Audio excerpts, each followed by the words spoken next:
Acceleration और retardation को समझने के बाद अब हम देख लेते हैं हमारे कौन कौन से टॉपिक कवर हो गए हैं। तो सबसे पहले हमने रेस्ट और मोशन को डिस्कस किया था। मैं बता देता हूँ दोबारा से सारी चीजें। रेस्ट क्या होता है? जब कोई ऑब्जेक्ट रुका हुआ है तो वो रेस्ट होता है, और जब वो हिलता है तो वो मोशन में होता है। मतलब उसकी पोजीशन अगर चेंज होती है तो हम उसको मोशन बोलते हैं। उसके बाद आपका डिस्टेंस और डिस्प्लेसमेंट है। तो हमने डिस्टेंस में क्या समझा था कि अगर कोई बॉडी, जैसे ये मार्कर है, तो इस मार्कर के द्वारा जो एक्चुअल पाथ कवर किया जा रहा है वही क्या है? डिस्टेंस है। लेकिन इस मार्कर के इनिशियल पॉइंट से फाइनल पॉइंट के बीच की मिनिमम डिस्टेंस को हम डिस्प्लेसमेंट कहते हैं। उसके बाद डिस्टेंस और डिस्प्लेसमेंट की हेल्प से हमने स्केलर और वेक्टर को समझा था कि जिस जिस यूनिट में ओनली मैग्नीट्यूड की नीड होती है उसको हम स्केलर, और जिसमें मैग्नीट्यूड के साथ साथ डायरेक्शन की भी नीड होती है उसको हम वेक्टर क्वांटिटी बोलते हैं। अब आपका आता है स्पीड और वेलोसिटी। स्पीड में हमने समझा था कि जैसे डिस्प्लेसमेंट हमने समझा था, डिस्प्लेसमेंट को अगर हम टाइम के रेस्पेक्ट में देखें कि कितने टाइम में कितनी डिस्टेंस कवर हुई है, तो हम टाइम के रेस्पेक्ट में जब देखते हैं तो वो आपका स्पीड होता है डिस्टेंस को, और डिस्प्लेसमेंट को टाइम के रेस्पेक्ट में देखें तो वो वेलोसिटी होता है। ठीक है, यहां से इसके कुछ टाइप और बन जाते हैं, मैंने वो पहले डिस्कस नहीं किए थे, आप देख लेना। जैसे स्पीड की बात कर रहे थे तो यूनिफॉर्म और नॉन यूनिफॉर्म स्पीड होती है। अब सेम समय में सेम टाइम में सेम डिस्टेंस अगर कवर हो रही है तो यूनिफॉर्म स्पीड। सेम टाइम में मतलब टाइम इंटरवल सेम है और उस बीच में आपकी जो डिस्टेंस कवर हो रही है वो क्या हो रही है? सेम नहीं है। अगर डिस्टेंस सेम कवर नहीं हो रही है सेम टाइम पीरियड में तो वो नॉन यूनिफॉर्म स्पीड कहलाती है। ठीक है, उसके बाद इंस्टेंटेनियस होता है और एवरेज। इस पे आपके क्वेश्चंस आएंगे। एवरेज पर काफी क्वेश्चन हम इस 9th क्लास में आपके सिलेबस में है। इंस्टेंटेनियस पे भी नहीं आएगा आपके सिलेबस में, क्योंकि 11th क्लास में ज्यादा इस पे डिस्कस करेंगे। लेकिन इतना आप जान सकते हो, जो आपकी इंस्टेंटेनियस स्पीड होती है उसको हम स्पीडोमीटर में मेजर करते हैं। और जब कोई हम जर्नी कवर करते हैं पूरी, तो उसमें जितनी डिस्टेंस कवर होती है, जैसे हमारी बाइक में एक मीटर होता है तो एक तो स्पीड नापता है जो इंस्टेंटेनियस स्पीड नापता है, तो वो तो देखते हैं ना, 60 किलोमीटर 70 किलोमीटर पर आवर्स की स्पीड से हम चल रहे हैं। तो वही होती है आपकी क्या? Instantaneous speed. मतलब एट टाइम हमें स्पीड बताता है कि एट टाइम हमारी स्पीड क्या है। एक और मीटर होता है जिसको हम ओडोमीटर देखते हैं, लिखा नहीं होता उसमें, लेकिन वो ओडोमीटर होता है कि कितनी हमने जर्नी, कितनी डिस्टेंस कवर की है टोटल जर्नी में, तो वो ओडोमीटर होता है, वो डिस्टेंस को मेजर करता है। तो ये ओडोमीटर और स्पीडोमीटर से भी क्वेश्चन आ जाता है, तो इसको एक बार देख लेना। इंस्टेंटेनियस स्पीड कौन नापता है? आपका स्पीडोमीटर नापता है, और जो आपकी टोटल डिस्टेंस कवर होती है किसी जर्नी में वो आपका ओडोमीटर नापता है। ठीक है, तो इसको ध्यान रखना। और एक्सेलेरेशन रिटार्डेशन को हमने समझा था। एक्सेलेरेशन क्या होता है? The rate of change of velocity. The rate of change of velocity acceleration होता है। ठीक है, और rate of change of velocity acceleration होता है। अब वो वेलोसिटी जो चेंज हो रही है वो बढ़ भी सकती है और घट भी सकती है। जब बढ़े तो एक्सेलेरेशन और घटे तो डी एक्सेलेरेशन होता है। ठीक है, इतने टॉपिक हमने कवर कर लिए हैं। और अब इक्वेशन ऑफ मोशन को हम मैथमेटिकली और ग्राफ की हेल्प से प्रूफ भी करेंगे, काफी इस पे क्वेश्चंस भी करेंगे, और इससे पहले हम थोड़ा ग्राफ को भी डेप्थ में समझेंगे। तो ये एक सेपरेट जो आपका बचा हुआ टॉपिक है इसको हम सेपरेट अलग वीडियो में डिस्कस कर लेंगे। ठीक है, तो इससे पहले के जो आपके टॉपिक कवर हो गए हैं उन टॉपिक को हम थोड़े से न्यूमेरिकल कर लेते हैं। ठीक है, डिस्प्लेसमेंट से रिलेटेड हमने पहला क्वेश्चन ले लिया है, जिसमें एक आप कोई भी ऑब्जेक्ट मान सकते हो, या कोई कार या गाड़ी, या आप खुद भी अपने आप को मान सकते हो कि हाँ हमने यहाँ से चलना स्टार्ट किया है। ये हमारी कोचिंग है नमो, और हमने नमो ए पॉइंट से चलना स्टार्ट किया है। ये प्रकाश नगर चौराहे से होकर हम रामलीला ग्राउंड पर आ गए हैं। ठीक है, तो ये हम कोचिंग पे डिस्कस करते हैं जो बच्चों को अंडरस्टैंडिंग बन जाए। लेकिन अभी आपको ये मानना है ए पॉइंट से बी पॉइंट पर आए हैं 400 मीटर चल के, और फिर आपका बी पॉइंट से सी पॉइंट पर आए हैं 300 मीटर चलकर। तो जो मैंने आपको बोला था एक्चुअल पाथ जो हमने कवर किया उसको हम क्या बोलते हैं? ये आपकी डिस्टेंस थी। तो 400 मीटर इधर चले और 300 मीटर इधर हम चले थे, तो टोटल डिस्टेंस कितनी होगी आपकी? तो अगर हम डिस्टेंस की बात करें तो 400 plus 300 is equal to 700 metre आपकी टोटल डिस्टेंस हो गई है। लेकिन डिस्टेंस नहीं पूछी, यहाँ पे क्या पूछा है? टोटल डिस्प्लेसमेंट बताइए। तो डिस्प्लेसमेंट के लिए हमको क्या करना होता है? ए पॉइंट से लेके सी पॉइंट के बीच की मिनिमम डिस्टेंस आपको निकालनी होगी। तो मिनिमम डिस्टेंस के लिए अगर हम यहाँ पे देखें तो आपको दिख रहा है कि यहाँ पे एक राइट एंगल ट्रायंगल बना हुआ है और यहाँ का जो एंगल है वो 90 डिग्री है।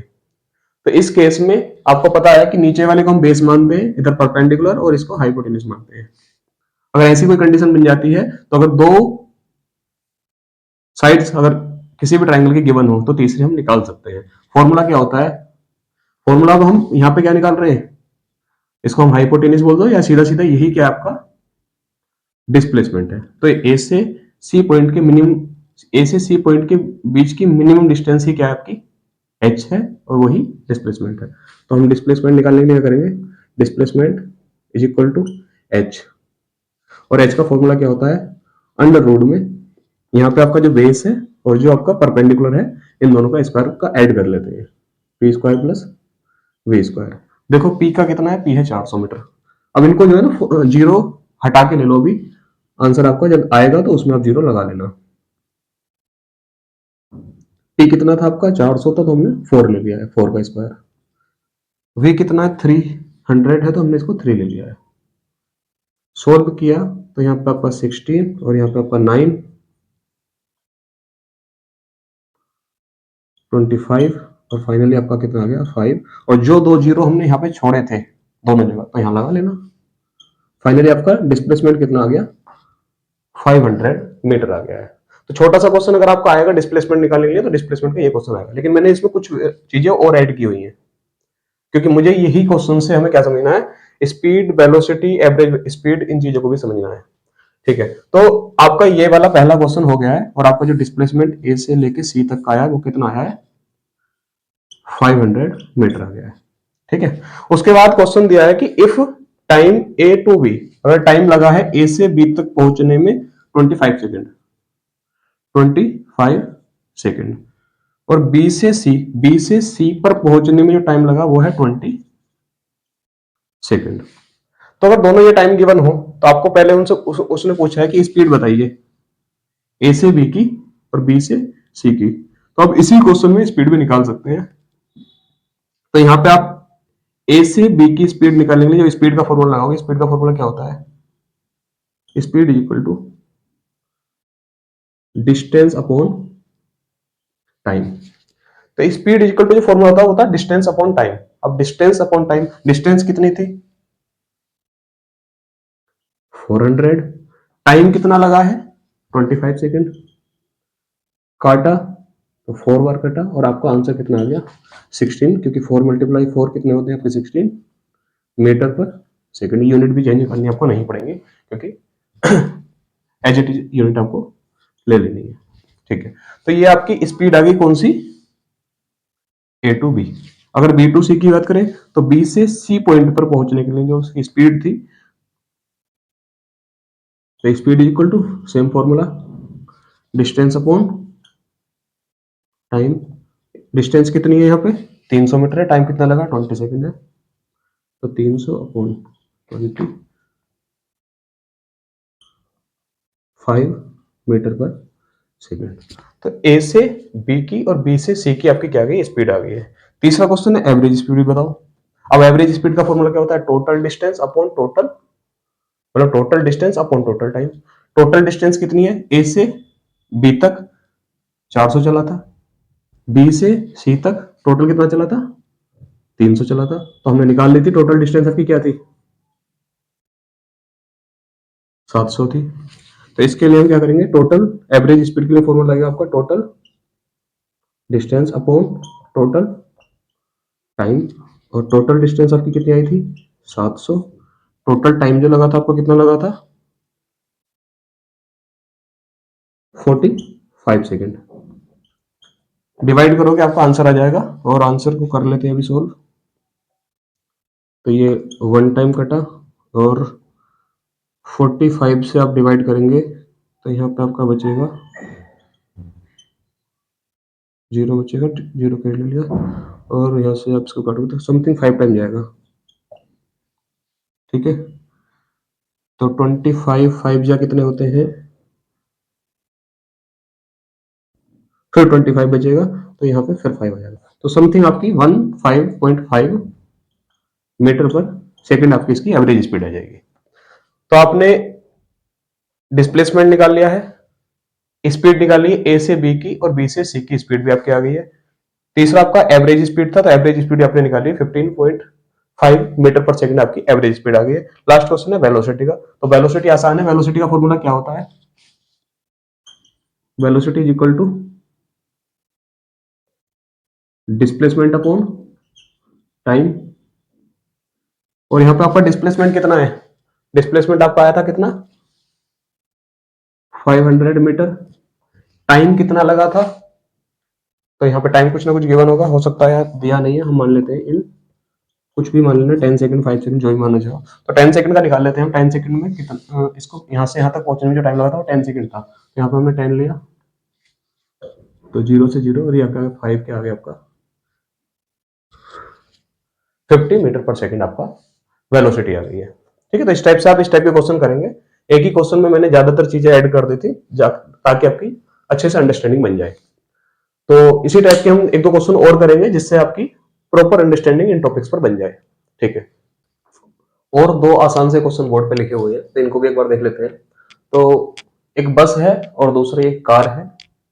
बस 200 किलोमीटर 5 घंटे में और कार 250 किलोमीटर 5 घंटे में कवर करती है। तो पूछा है फाइंड द रेशियो ऑफ बस एंड कार। तो फाइंड द स्पीड और होना चाहिए यहाँ पे।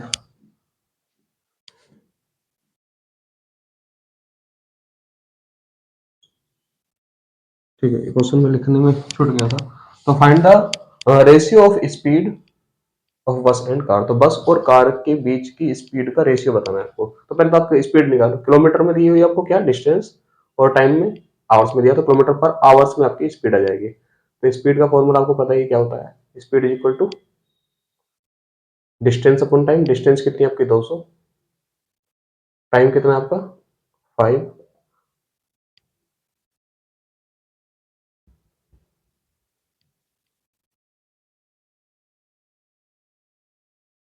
40 किलोमीटर पर आवर। और इसी टाइप से इसको सोल्व करेंगे।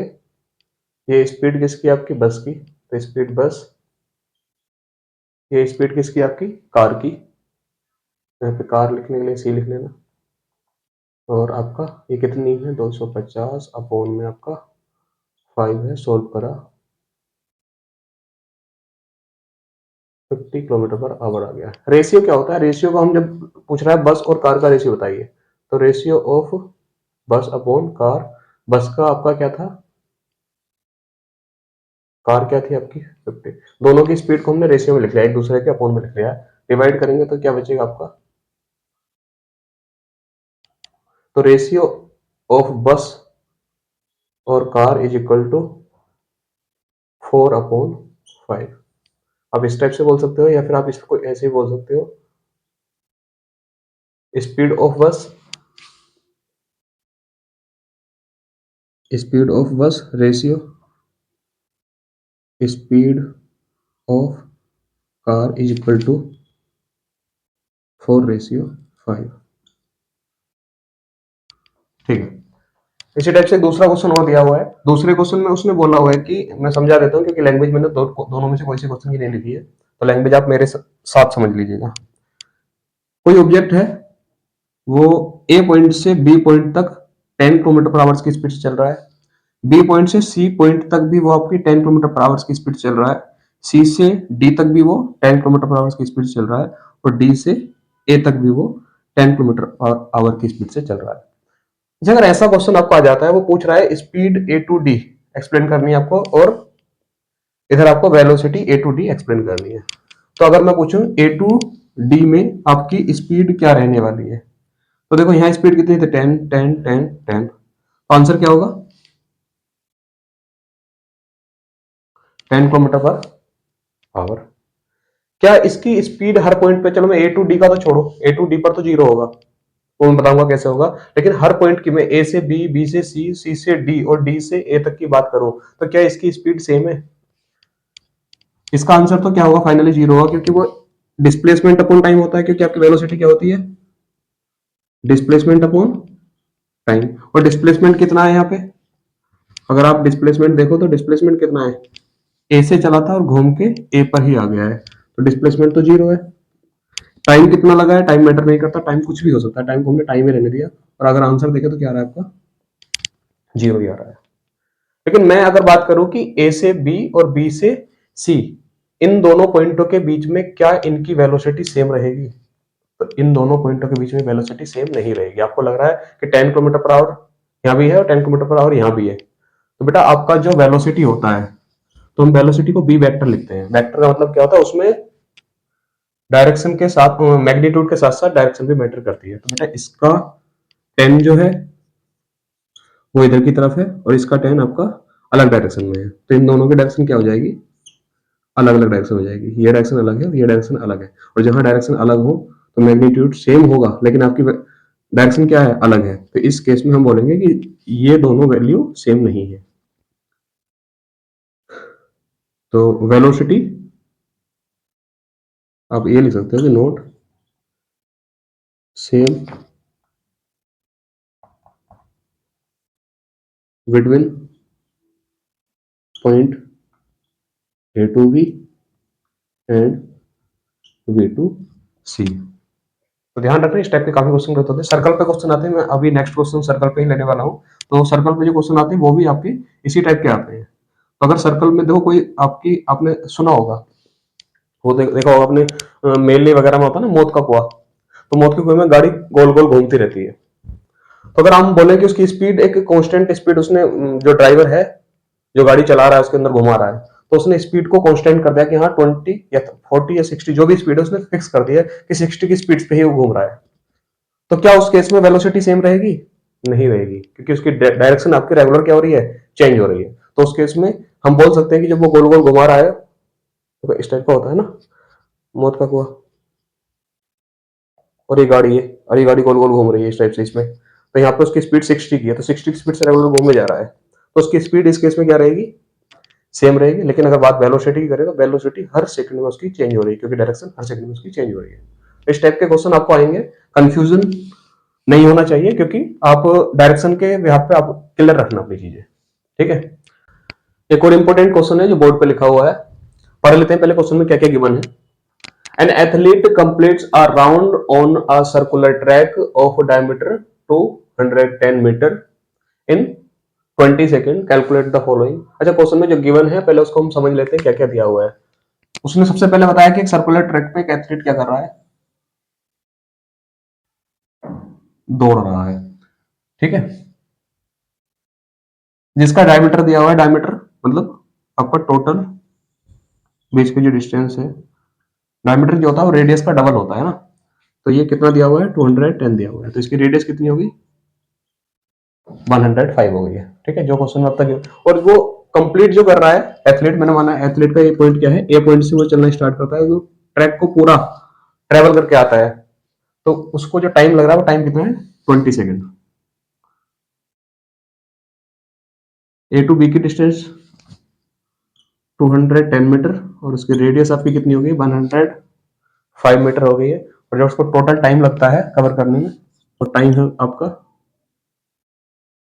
20 सेकेंड, ठीक है। क्वेश्चन में पूछा क्या है, distance travel by the athlete, athlete के द्वारा कवर की गई टोटल डिस्टेंस बतानी है, उसकी स्पीड भी बतानी है, और magnitude of displacement of athlete, और उसका आपको मैग्नीट्यूड बताना है, और ये सब कुछ कब बताना है आपको, एट 70 सेकेंड। आपको 70 सेकेंड में बताना है कि उसने कितनी डिस्टेंस कवर की और कितना उसने डिस्प्लेसमेंट कवर किया है, ठीक है। तो जो क्वेश्चन में, अच्छा एक बात बताइए, अगर कोई भी ऑब्जेक्ट यहां से पूरी ट्रैक को घूम के आता है, तो सर्कल में वो क्या कवर कर रहा है, ये सर्कल की क्या होती है, सर्कमफेरेंस होती है। तो सर्कमफेरेंस इज इक्वल टू क्या है यहाँ पे, डिस्टेंस है। तो आप सबसे पहले तो यही लिख लो,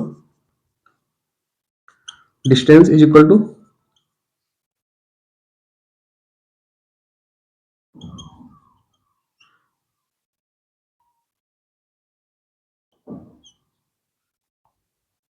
तो आपकी जो डिस्टेंस होती है वही क्या होती है, सर्कमफेरेंस होती है, और ये क्या होती है किसी भी सर्कल के लिए, 2 पाई आर होती है।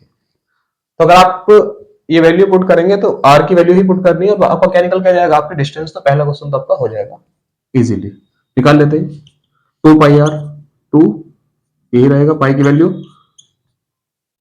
22/7 होती है और आर की वैल्यू वहां से निकल लेंगे तो कितनी होगी 105 मीटर हो जाएगी। सोल्व करेंगे, 7 से काटेंगे तो 7 10 जा 70 प्लस 35 हो गया, 15 टाइम कट जाएगा। उसके बाद 15 की टेबल, 15 टू जा कितने होते हैं 30, 30 मल्टीप्लाई 22, 30 की इधर मल्टीप्लाई की 3,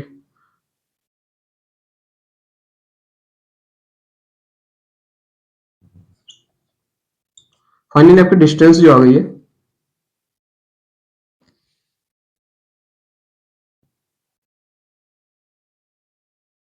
वो 660 मीटर आ गई है। अगर आपने डिस्टेंस निकाल ली है यहाँ पर, तो डिस्टेंस निकालने के बाद उसने क्या पूछा आपसे, स्पीड ऑफ एथलीट। अगर स्पीड निकालनी है तो आप एक बात बताइए, वो पूरे ट्रैक को कंप्लीट करने में कितना टाइम लगाता है 20 सेकंड, और आपको एक गिवन क्या था, उसकी डिस्टेंस थी। तो पूरा जो उसने पूरी डिस्टेंस कवर की है, उसने जो पूरा चक्कर लगाया तो उसमें जो डिस्टेंस कवर हुई कितनी थी, तो आप यहां से क्या निकाल सकते हैं, उसकी स्पीड निकाल सकते हैं। तो स्पीड का फॉर्मूला क्या होगा, speed is equal to distance upon time, और डिस्टेंस थी आपकी 660 और टाइम आपका है 20, 33 मीटर पर सेकेंड आपकी क्या आ गई है, स्पीड आ गई। तो पहला क्वेश्चन आपका ये आंसर है और दूसरे का आंसर आपका ये हो गया है। तीसरा क्वेश्चन क्या है, magnitude of displacement of an athlete. तो उस एथलीट का आपको क्या बताना है, डिस्प्लेसमेंट कितना कवर किया उसने। अच्छा एक बात बताइए, वो एक राउंड कंप्लीट करने में कितना टाइम लेता है, अगर वो ए पॉइंट से पूरा घूम के फिर ए पॉइंट पर आ गया तो उसको कितना टाइम लगता है, 20 सेकेंड। तो अच्छा उसको टोटल चलना कितना था, 70 सेकेंड। तो आप देखो यहां से गया 20 सेकेंड, हम क्या निकाल रहे हैं यहां से, अब डिस्प्लेसमेंट का मैग्नीट्यूड निकाल रहे हैं। तो 20 सेकंड पूरा कवर करके आया तो उसका डिस्प्लेसमेंट कितना हो गया 20 सेकंड बाद, जीरो। फिर अगले 20 सेकंड बाद देखा तो फिर उसका डिस्प्लेसमेंट कितना हो गया, जीरो। फिर अगले 20 सेकंड बाद देखा तो उसका डिस्प्लेसमेंट क्या हो गया, जीरो। अब नेक्स्ट 20 कितने हो गए बेटा, यहां तक तो 60 हो गए हैं। अब अगले 10 सेकंड में क्या होगा, वो पूरा चक्कर तो पूरा नहीं करेगा, वो हाफ चक्कर पूरा करेगा।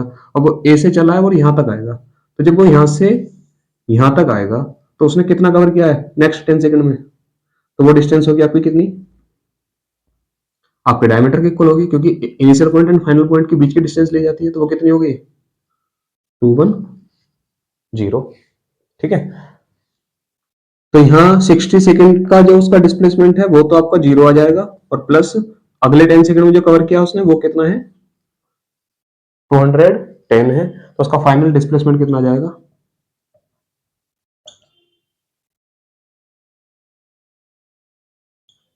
Metre answer. अगर वो इस क्वेश्चन में ये भी पूछ लेता है कि आपकी जो डिस्टेंस थी 70 सेकंड में, आप मुझे बताइए कि 70 सेकंड में वो डिस्टेंस कितनी होगी, तो उसके लिए भी आप कुछ नहीं करना, आपको स्पीड पता, मतलब आपको टोटल डिस्टेंस पता चल गई, स्पीड भी पता चल गई। स्पीड कितनी थी आपकी 33। अब 33 की स्पीड से वो कितने टाइम तक चल रहा है, 70 सेकंड तक चल रहा है। आप 70 सेकंड का पूछे या 120 सेकंड का पूछे, कुछ भी पूछे आप निकाल सकते हो। स्पीड कितनी आ गई आपकी 33 मीटर पर सेकंड, क्योंकि आपकी जो अगर टाइम गिवन कर दे और आपको स्पीड दी हुई है तो आपसे कि कोई भी डिस्टेंस पूछे आप निकाल सकते हैं। तो डिस्टेंस क्या होगी, टोटल स्पीड क्या आपकी 33, टोटल आपको जो टाइम गिवन है कितने टाइम में पूछ रहा है, तो उसने बोला 70 सेकंड में। तो यहां से आप क्या निकाल सकते हैं, दोनों की मल्टीप्लाई करके डिस्टेंस निकाल सकते हैं, टोटल डिस्टेंस कितनी कवर होगी 70 सेकंड में। तो 7 3 जा 21 का 1, 7 3 जा 21, 23 और एक जीरो, तो 2310 आपका आंसर आ जाएगा मीटर में। ठीक है, तो इस टाइप से आप इस क्वेश्चन को सॉल्व कर सकते हैं। क्वेश्चन का कोई पार्ट अगर आपको समझ में नहीं आया है तो आप कमेंट में पूछ सकते हैं। बाकी जो जो चीजें पूछी थी मैं आपको दोबारा एक बार रिपीट करा देता हूँ। सबसे पहले डिस्टेंस पूछी थी, तो डिस्टेंस निकालने के लिए हमने सर्कमफेरेंस का यूज किया। सर्कमफेरेंस होती है 2 पाई आर, 2 पाई आर में हमने वैल्यू पुट की और आपका टोटल एक चक्कर पूरा करने में जो भी उसने डिस्टेंस कवर की वो डिस्टेंस आपकी निकल के यहाँ से आ गई है। स्पीड पूछी थी तो हमने जो टोटल आपकी डिस्टेंस निकल के आई है उसको जो टोटल सर्कल को पूरा करने में जो टाइम लग रहा था उससे डिवाइड किया है, तो यहाँ से आपकी उसकी स्पीड आ गई है। और जब आपके पास इसकी स्पीड गिवन हो जाती है तो वो कितने भी टाइम का क्या पूछा आपसे डिस्टेंस पूछा आप निकाल सकते हैं। ठीक है। और डिस्प्लेसमेंट में क्या होता है, डिस्प्लेसमेंट आपका होता है इनिशियल पॉइंट और फाइनल पॉइंट के बीच का डिस्टेंस। अब वो सर्कुलर मोशन में घूम रहा है तो इस केस में होता क्या है कि जब सर्कुलर मोशन में कोई ऑब्जेक्ट घूमता है तो सर्कुलर मोशन में क्या होता है, जब वो सेम पॉइंट पर घूम के फिर से वहीं आ जाता है तो उस कंडीशन पर डिस्प्लेसमेंट क्या हो जाता है, जीरो हो जाता है। तो मैं वही बता रहा था कि हर 20 सेकंड में उसका डिस्प्लेसमेंट क्या हो रहा है, जीरो। पहले 20 सेकंड में भी जीरो हुआ, फिर 20 सेकंड में भी जीरो हुआ, फिर 20 सेकंड में, टोटल कितना चला था वो 70 सेकंड तक चला था। तो हमने 20 इन सेकंड का देखा तो इनकी वैल्यू तो क्या आ गई है, जीरो आ गई है। लेकिन अगले जो 10 सेकंड में चला है तो अगले 10 सेकंड मतलब 20 का हाफ है, तो हाफ का मतलब वो यहां से यहां तक चला है। तो हमने क्या ले लिया, उसके बीच का डायमीटर जो होगा वही उसका डिस्प्लेसमेंट होगा और वही हमारा डिस्प्लेसमेंट आ गया है। ठीक है, टॉपिक आपको क्लियर हुआ होगा। इस पे क्वेश्चन आपके और भी आएंगे, हम और क्वेश्चन डिस्कस करेंगे जैसे जैसे आपके कमेंट में क्वेश्चन आते रहेंगे। एवरेज स्पीड पे हम क्वेश्चन कर लेते हैं। एवरेज स्पीड पर बहुत ज्यादा क्वेश्चन पूछे जाते हैं और जो क्वेश्चन बच्चों से नहीं होते हैं, देखो total distance upon total time वाले क्वेश्चन जो आते हैं वो सब कर लेते हैं। मैंने एक बार करा भी दिया आपको, वो इनिशियल सबसे पहला जो क्वेश्चन मैंने लिया था तो वो total distance upon total time वाला क्वेश्चन मैंने कर लिया था। अब जो क्वेश्चन का पैटर्न है वो ये है कि या तो वो हाफ टाइम वाला पूछ लेता है या फिर वो सेम डिस्टेंस वाला पूछ लेता है। यहाँ पे देखो टाइम सेम है, अगर मैं बोल रहा हूँ ना हाफ टाइम, तो आधे टाइम इसी स्पीड से चला है, आधे टाइम इसी स्पीड से चला है। तो इस केस में क्या होता है, टाइम सेम होता है। दूसरा केस ये होता है कि घर से स्कूल और स्कूल से घर, ये वाला जो क्वेश्चन आता है इसमें हम क्या देखते हैं, डिस्टेंस सेम रहती है। तो इस टाइप के क्वेश्चन को कैसे करते हैं सबसे पहले हम समझ लेते हैं। तो पहला क्वेश्चन आपका ये है कि कोई आप भी हो सकते हैं, कोई भी एक इंसान है, वो अपने स्कूल से घर और घर से स्कूल आता है। तो आपको पता है जब घर से स्कूल और स्कूल से घर आ रहा है तो डिस्टेंस क्या रहेगी, सेम। तो मैंने बोला उनके बीच की डिस्टेंस क्या थी, एक्स थी। तो वो एक्स डिस्टेंस गया है, एक्स डिस्टेंस आया है, तो दोनों की आने की डिस्टेंस और जाने की डिस्टेंस आपको पता है सेम रहेगी। ठीक है, यहां से उसकी घर तक जाने की स्पीड क्या थी, 40 किलोमीटर पर आवर्स थी और 50 किलोमीटर पर आवर्स की स्पीड से वो आया है। इस केस में आपसे पूछा एवरेज स्पीड बताइए। एवरेज स्पीड का फॉर्मूला यहां पर भी सेम ही रहेगा, क्या होता है, total distance upon total time. कुछ नया नहीं है, सेम फॉर्मूला है, लेकिन हम टोटल डिस्टेंस क्या लेंगे, तो टोटल डिस्टेंस को पता है एक्स डिस्टेंस जाने की, एक्स डिस्टेंस आने की, तो टोटल डिस्टेंस क्या होगी, 2x। यहां तो कोई प्रॉब्लम नहीं होगी, लेकिन प्रॉब्लम थोड़ी सी यहाँ आएगी, टोटल जब टाइम लेने का नंबर आएगा तब टोटल टाइम लेने का तरीका नहीं समझ पाओगे। तो टोटल टाइम को पहले आप समझ लो कि टाइम का फॉर्मूला क्या होता है। टाइम इज इक्वल टू क्या होता है, डिस्टेंस अपॉन स्पीड। तो देखो आपके पास टाइम तो गिवन नहीं है, टोटल टाइम आप लेने वाले टाइम तो आपके पास गिवन नहीं है, आपके पास डिस्टेंस और स्पीड गिवन है।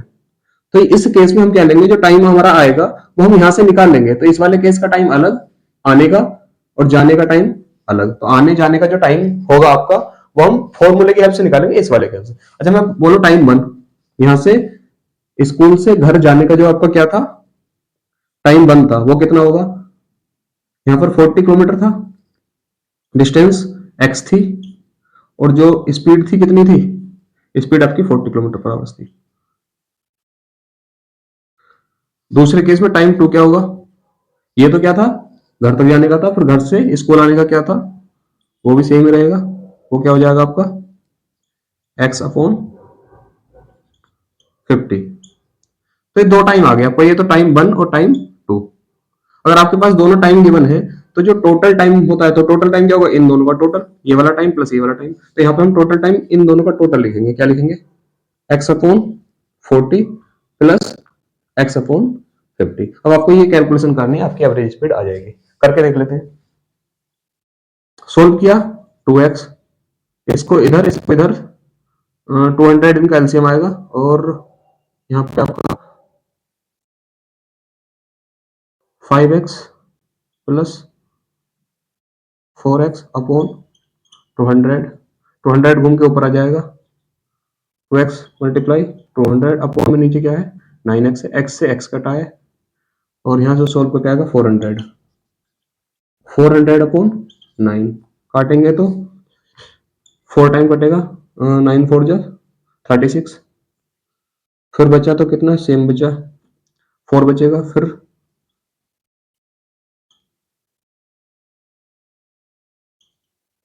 44.4 किलोमीटर पर आवर आपका एवरेज स्पीड आ जाएगी। तो इस टाइप के क्वेश्चन आप ऐसे सोल्व करें, इजी वे में आप कर सकते हैं। दूसरा क्वेश्चन क्या है, इसमें आपको टाइम को हाफ बना गया, मतलब हाफ टाइम वो किसी अलग स्पीड से चला है और हाफ टाइम दूसरी स्पीड से चला है।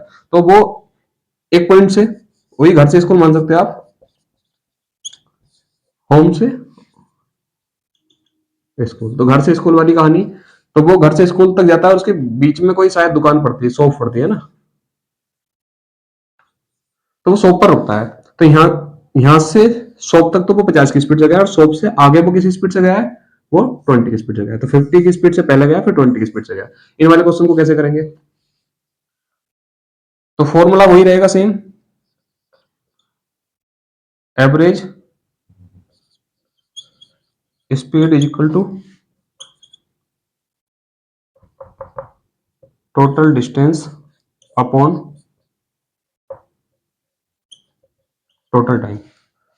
फॉर्मूला सेम रहेगा, total distance upon total time. लेकिन आपको देखना क्या है यहाँ पे कि अगर हम डिस्टेंस की बात करें तो टोटल डिस्टेंस हमें पता नहीं क्या होगी। इस केस में टोटल डिस्टेंस पता हो सकती है, नहीं हो सकती, लेकिन हमें एक बात पता है कि टाइम सेम है, और जब टाइम सेम है तो डिस्टेंस हम निकाल सकते हैं। तो डिस्टेंस का फॉर्मूला, जैसे हमने यहाँ पे टाइम का फॉर्मूला लगाया, टाइम निकाल लिया था, तो हम यहाँ डिस्टेंस निकालेंगे। तो पहले डिस्टेंस पहले केस की बताओ कि ए पॉइंट से यहाँ से लेकर शॉप तक, घर से लेकर शॉप तक जब पहुंचा है तो उसकी डिस्टेंस कितनी है, तो उसको हम डिस्टेंस 1 मान लेते हैं। और डिस्टेंस 1 आपकी कितनी होगी, डिस्टेंस डिस्टेंस का फॉर्मूला क्या होता है, स्पीड मल्टीप्लाई टाइम। और इसी टाइप से डिस्टेंस 2 भी निकाल सकते हैं आप, ये भी क्या होगी, स्पीड मल्टीप्लाई टाइम 2। अच्छा एक बात बताओ, टाइम 1 टाइम 2 सेम है, तो हम इनको टी और टी ही लिख सकते हैं, T1 T2 की जगह। तो इसमें इससे तो कोई फर्क नहीं पड़ने वाला, स्पीड से फर्क पड़ेगा। तो जो पहली वाली डिस्टेंस आएगी वो क्या होगी आपकी 50, और टी तो क्या होगा 50t। दूसरी वाली जो आपकी डिस्टेंस आएगी, दूसरी डिस्टेंस क्या आएगी आपकी 20t। तो आपके पास दोनों डिस्टेंस आ गए, डिस्टेंस 1 डिस्टेंस 2। आपको लिखना था क्या टोटल डिस्टेंस, टोटल डिस्टेंस लिखने के लिए क्या करेंगे, T2 T1 और T2 दोनों को ऐड कर देंगे। तो एक तो आपका क्या 50t, दूसरी डिस्टेंस क्या थी 20t। दोनों डिस्टेंस को आपने ऐड किया, दोनों डिस्टेंस को ऐड करने के बाद नीचे टाइम क्या था टोटल आपका, टोटल टाइम था t और t, दोनों टाइम को जोड़ा तो क्या हो गया 2t।